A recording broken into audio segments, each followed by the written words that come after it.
Hello and welcome to another episode of EnVisioneering Exchange, the podcast where industry leaders discuss the most important topics in sustainability, climate change, buildings, and urban efficiency.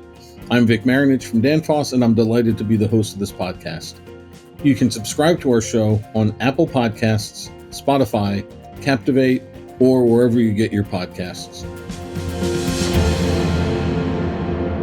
Today we have Chris Brown, Application Engineering Manager at Danfoss, here to talk to us about the adoption and implementation of CO2 as a refrigerant. Thanks for taking the time to join the show. Thanks for having me on, Vic. I'm always excited to talk CO2, so I'm glad I can sit down with you here. Maybe can you tell us a bit about your background and how you got into this crazy world of refrigerants and CO2? Right out of college, I started with Danfoss 18 years ago. And so I just worked my way up, tech support, application engineering. And I was always in a group that kind of supported the supermarkets and the food retail industry. And so about 12 years ago now, CO2 was starting to make its way into the US market. And we saw that as a company and said we need to get prepared. And so I was the guy that kind of ran through the training and started to work with the OEMs on how they were going to bring our controls and other products into their designs on this. So it's about a 12-year process here of where we are today versus where we started. Oh, okay, great. And before we jump too much into details around CO2, maybe it makes sense we have a little bit of I don't want to call it a vocabulary test, but a vocabulary review, right, with CO2, because it is a little bit different than your typical HFC system that you're working on out there, right? We normally talk about compressors and evaporators, condensers, expansion, but, when we talk CO2, we also talk things like, subcritical or transcritical systems. We have ejectors, we have gas coolers. So can you maybe talk a bit about the difference between CO2 and a traditional, what's called HFC system? Yeah, on a high level, they're pretty similar. I mean, we still have a lot of the same components. So it's still a refrigeration cycle at the end of the day. But we do have a couple specific physical properties of CO2 that we have to make sure that they're taken into account in the design. So something like subcritical and transcritical, CO2 is going to exist in a fluid state, not necessarily a liquid or a vapor at times, which isn't something we see with HFCs. So something like a subcritical system, we find special ways to make sure we're keeping the CO2 below that fluid point or so that it doesn't exist in that general fluid state. Transcritical, on the other hand, is a design where we know that that's going to happen by design, and we account for that based on the programming, the controls, the material that's used in the design. So that's one thing. It's just the state that the CO2 is going to exist in versus HFCs. And then the pressures are another big one that people always talk about, the working pressures of CO2. You can be upwards on the high side of the system near 2,000 PSI. Whereas an HFC system, we know we're talking 200-300 PSI maybe at the most. So working pressures are a big part of it too. And then you do get some differences in some of the terminology. Like you said, something like a gas cooler is basically just a condenser. They're really the same thing from a general premise standpoint. But it goes back to what state the fluid's in and the fact that we may not be condensing. So you get some different terminology in there, and maybe there are some extra components to help with some of the efficiency things we might talk about here in a few minutes. So yeah, there's definitely some lingo though that might not exist on an HFC system that we have here. Yeah, and again, right, refrigeration circuit, we're trying to do the same thing, right, from one place to another, right, bring cooling to another. CO2, just as because of its physical properties, requires some different components, different technologies. But again, at the end of the day, it's a refrigeration loop that we're working with, and we just need to take care. We're seeing that, and that kind of maybe gets into the next question, right? In general, we're seeing this refrigeration transition happening everywhere. And it's happening in air conditioning. It's happening in commercial refrigeration, happening in food retail, industrial refrigeration, you name it, right? We're looking as an industry to drive for lower and lower GWPs. And that means different challenges with different refrigerants. On the air conditioning side, it's A2Ls and flammability that we're worried about. On the supermarket side, right, maybe we look at CO2 and some of the challenges that you just mentioned, right? As you see it from the CO2 perspective, what are some of the main trends that you see happening as a result of this drive to lower GWPs? Right now, the way things stand today, it definitely seems like supermarkets are the ones most affected or taking the most action when it comes to CO2, at least. I mean, we're seeing some end users that are just making that decision to 100% full bore kind of switch away from their current designs to a design that is only using CO2 for their whole kind of store fleet or design moving forward for any new stores that they'll roll out. The OEM side, a lot of what we're supporting day to day and then the time that we're taking up with engineering support, that's all kind of skewed towards CO2. A lot of the questions are coming in from that standpoint, which makes sense, right? I mean, HFC designs, companies know that like the back of their hand. It's a very mature design and process. So we don't see a lot of support from us here. It's the new, it's what CO2 products do I need to use? How do I apply them? That sort of thing. And we are starting to see some areas where they're getting outside of just food retail. So it might be where that majority of it is right now, but not necessarily where we're going to be focused on solely a few years here down the road. We're seeing it get into some other applications outside of just supermarkets as well. Yeah, perfect. I think segue to my next question, right? If we talk specifically development of CO2 here in the US, we know it's a bit different in some of the other regions of the globe. But how do we see the development of CO2 coming as an alternative to HFC refrigerants? And what does the adoption look like now? And how do you see that going forward? I mean, you could go back decades to tell the story, and it starts with the Kyoto and Montreal protocols, really. And that's where we started to see the pushes towards low GWP and low ODP refrigerants. And so I think for us in the US, we've kind of ballparked it saying we're somewhere around maybe 10 years behind the European market when it comes to CO2, is kind of how we've seen that tracking happen. I think with the AIM Act in particular, now we're going to kind of speed up that timeline and maybe close that gap on that 10-year mark. We're seeing, back to the previous question you had there, we're seeing a lot of push towards CO2 design because of now what customers are expecting regulations to hit and how that'll impact their designs and their products they're putting into the market. So we're really at a point where a lot of customers are saying, we know we need to go to a natural refrigerant. And right now, CO2, especially back to food retail again, is probably the primary choice for a lot of them on these larger parallel rack type of systems. So I think that's where we are starting to see the adoption pushed harder, is because of things like the AIM Act here in the US. I think what kind of adoption do we have to date? It's concentrated. I think you have a specific end user base that said, we want to go CO2. We want to give that green image. We want to do the right thing from a natural refrigerant standpoint for the world. So right now, I think it's kind of concentrated where you see specific end users that have decided to make that switch. Maybe some others have decided to kind of dabble in it or try it out and do a system or two.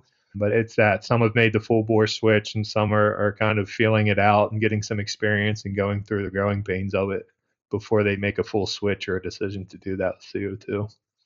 Because it is a significant change away from what they're doing. So maybe can you kind of cover some of the high level benefits as these guys are doing their evaluations? They've got their current installed base with all the, let's call them the old time refrigerants, right? Or whatever it is, 404As and 134As. And now they need to upgrade a store or upgrade a system. What kind of benefits and challenges can they expect from using CO2 as a refrigerant? Just looking at it from an implementation standpoint, it can be, with the right design, it can be more energy efficient, especially with a basic system design in colder climates. You see that you take a pound of CO2 and compare it to a pound of 404A or any other HFC refrigerant you want to pick. It's usually multiple times more efficient than that HFC comparison per pound. So there's an energy efficiency standpoint to it. Obviously, the benefit of the environmental impacts, like we talked about, is there with it being a natural refrigerant. So those are two of the big benefits just from an implementation standpoint. And it's not the picture that it's a perfect transition or a perfect refrigerant. I mean, there's definitely challenges. We kind of started off talking about working pressures and other things that contractors and technicians have to account for. There's also the fact that it could potentially be less efficient if it's applied the wrong way, if it's a system design maybe in a warmer climate that hasn't been designed the right way or doesn't have the right features implemented into it, take advantage of some of the energy efficiency that it can offer in those climates. And it's interesting you brought up, right, cold versus warm climates, because I think that's something else unique with CO2, right? Normally, we don't worry about where, let's say, a 404A system is installed, whether it's, Florida or Maine, it's installed. But for CO2, we do need to take those things into consideration when we're designing the system, right? Yeah, and it's just a matter of what's the customer expectation? Do they want to see a functional system, and energy efficiency isn't necessarily their main goal yet. Maybe eventually it will be, but right now maybe they just want to see functional systems. Or are they right away rather hitting the ground running, saying, I want to get a system in there that's maybe a little more complicated, but will also give me the most energy savings I can get. And some of the other things we might have to overcome, like contractor knowledge, we'll tackle that as we get to it. We do see a little bit of that too, of just what the customer mindset is. Sometimes it's just functional, let's get it up and running. And sometimes it's, I want to see some energy savings here, or else I'm going to say this thing isn't worth it. Right, right. So again, definitely some benefits, some challenges. It's something that they've got to evaluate case by case. But you mentioned we're something like maybe 10 years behind Europe when it comes to the implementation of CO2 systems. What do you think in the U.S. have been, historically, what would have been the main barriers around adopting CO2 systems? Are those the same barriers today? Maybe there's some incentives that have kind of changed those. And how can we address them? How can we help steepen the curve so that we get CO2 being implemented quicker here in the States? I think one of the things that you saw push this further and quicker in an area like Europe was just the government and regulation side of taxing and other things that kind of pushed them towards saying they had to use it. So we hadn't had that to that degree, at least here in the U.S. up to date. And again, the AIM Act changes that a little bit. But I think that was one of the reasons you saw it take off so quickly in Europe with some of the regulations around it. That being said, you've got just kind of in a vacuum, what are we dealing with here in the US and some of those barriers?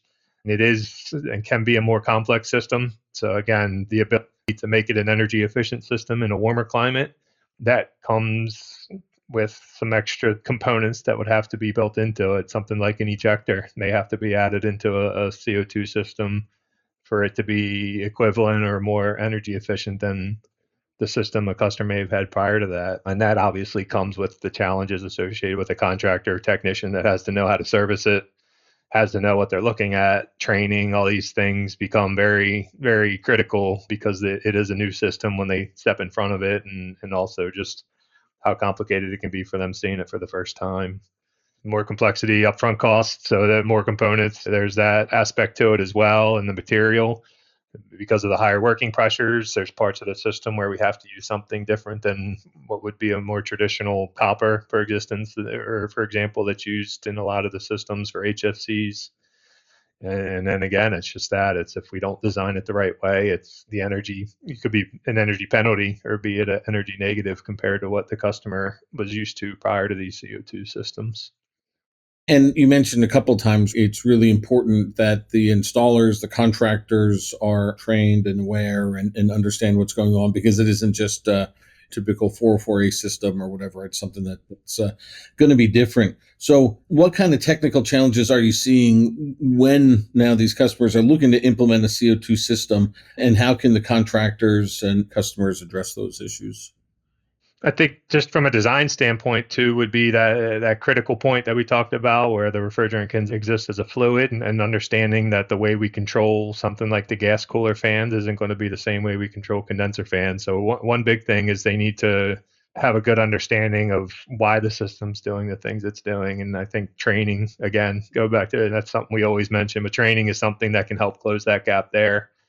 High working pressures, we've got to make sure we have the right material types throughout the various parts of the system. So we see something like relief valves throughout a CO2 system that we might not have on HFC systems. Customer has to know, or a technician has to know, where they exist, why they exist, what pressures a relief valve is going to blow at. And then you can get into things like dry ice. So if the pressure gets too low, there's a potential for dry ice that could cause a blockage, and blockages can lead to some catastrophic damage in the system. Obviously, now you've got a refrigerant at a high pressure trapped between 2 points. That's not something we ever want to see. And just, I think, again, something as simple as charging the system, rather. It's not necessarily like an HFC system where you just connect your tank and go, throw your refrigerant into the receiver. CO2, we've got to charge it a specific way with vapor first and then liquid afterwards to get the right charge in the system and make sure we don't have something like dry ice running through it. So there's some extra steps from a startup phase that have to be taken as well. And I think not just us, but OEMs have done a good job of getting training programs together and making that material available so that people that are going to work on these can be aware of exactly what they're walking into ahead of time. Right. The training, it just seems so critical here, right? Because if you've got a new technology with, whether it's new components, new ways to charge the system, new ways to control the system, often you're going to have the end users maybe a bit hesitant, right? You certainly don't want to be the first guy on the block to try something new. Maybe you're going to have the contractor and the installer, being a bit hesitant because they haven't done a system like this before. Maybe the OEM's a bit hesitant. So how can the manufacturers, the OEMs and Danfoss support those contractors and those end users to help improve the take up of CO2 systems? Yeah, because it is. You're right. I mean, it's human nature a little bit. Path of least resistance is just to keep doing what you're doing. You know it. There's hurdles to get over there. I think what can we do to ease that pain? Well, one thing is product development. So these are new products, whether it's a ball valve, expansion valve, or a controller, or whatever it might be, that it might be different for CO2 versus HFC. And so anything we can do to simplify that, whether it's just they look the same and a customer can kind of make that apples for apples comparison just based off of that, or on the control side, can we make the algorithm or logic to control something as simple and clear as possible instead of making it go through a bunch of complicated settings that are Greek to somebody and they don't know exactly what those settings mean. So I think our ability in the industry to simplify product development is a big one.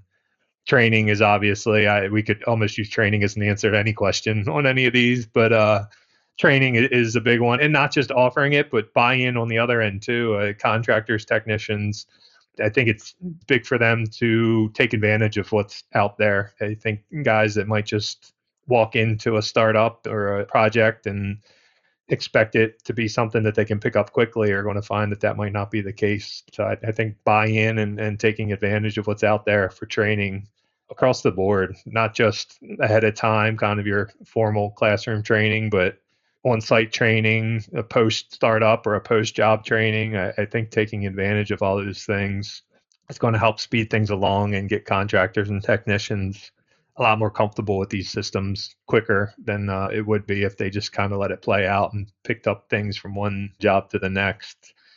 And then online material too. It's not just, hey, let's sit down and again have that classroom setting. It's let's make things as readily available for people as possible. So I think as much as we can get out there on the web, we know the way the world's moving. People like seeing short videos on YouTube maybe to pick up on something, but I think the more that the industry can get out there online and make visible to people to read up on their own time, I think that'll help to close some of that gap and make people a little less hesitant to recommend CO2 systems moving forward.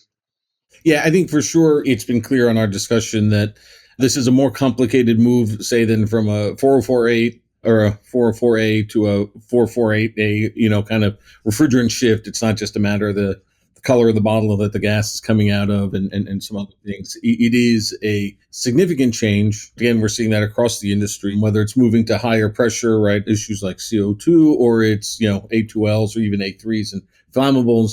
Getting away from where we were is going to require maybe kind of a mindset shift as well, right? And on how we work with those systems. But I think across the board, it seems the industry is adapting well. We've got great OEMs. We've got people like Danfoss out there looking to train and educate the marketplace. So with all this, maybe some challenges ahead of us technically, I think we're pushing all in the right direction. And so we hopefully see things moving more positive going forward. So how do you see the use and adoption of CO2 evolving in the next 5 years, right? We've kind of had our challenges behind us, but have we hit that hockey stick curve? Do you think in the next 5 years is going to really take off on us? I think AMAC again. I think that'll be something that can catapult things for sure. There's been some studies recently that have shown or kind of give a forecast of where we're at today, where less than 10% of all supermarkets out in the U.S. market are using CO2, and somewhere in the next soon as 3 years, say we're going to be upwards of 30% based on some market polling that's happened. So you're going to see an exponential growth in supermarkets, and that goes back to customers that are kind of making that full switch over to CO2. And I think not just new stores, but we're starting to see retrofits come into play too. So OEMs are comfortable with the systems they're designing, and customers, end users are starting to say, okay, here's a store where we're going to rip out all the equipment and put in a new rack and everything else along with it. And we're going to do that with CO2. We're starting to see some of that as well. And that'll help take over some of that market share on the food retail side.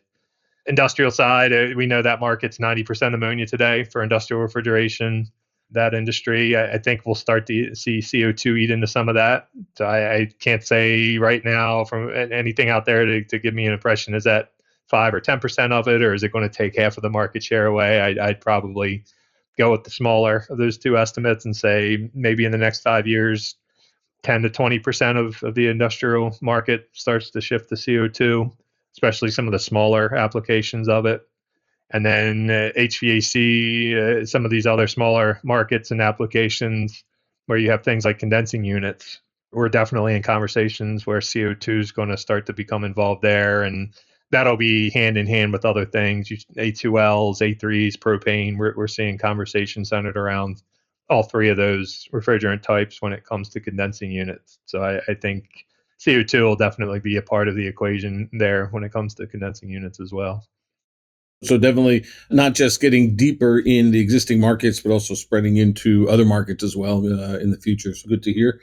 I think with that, maybe just as a wrap-up question, is there anything I didn't ask you? Any last words you want to say before we sign off? I mean, it's a maturity process here. We're seeing customers start to align and on what kind of industry standards will be with CO2. So I think it's a process that takes time, but you can see it playing out in a way where this is going to be mainstream for sure in the next few years. So that's where I see the market headed. Yeah, I mean, the upside is once you do it once or twice, then suddenly it's not that new thing anymore. And then becomes the new norm, right? And that's kind of what we wait for CO2 to become the new norm there. So yeah, fantastic. So that's it for this episode of EnVisioneering Exchange. And I'd like to thank my guest, Chris Brown from Danfoss, for joining us. Appreciate you having me on, Vic, and always good to talk to you. Don't forget to subscribe to EnVisioneering Exchange on Apple Podcasts, Spotify, Captivate, or wherever you listen to podcasts. Lastly, if you enjoyed this episode, don't forget to rate, review, and share with your network. Thanks for listening, and talk to you next time.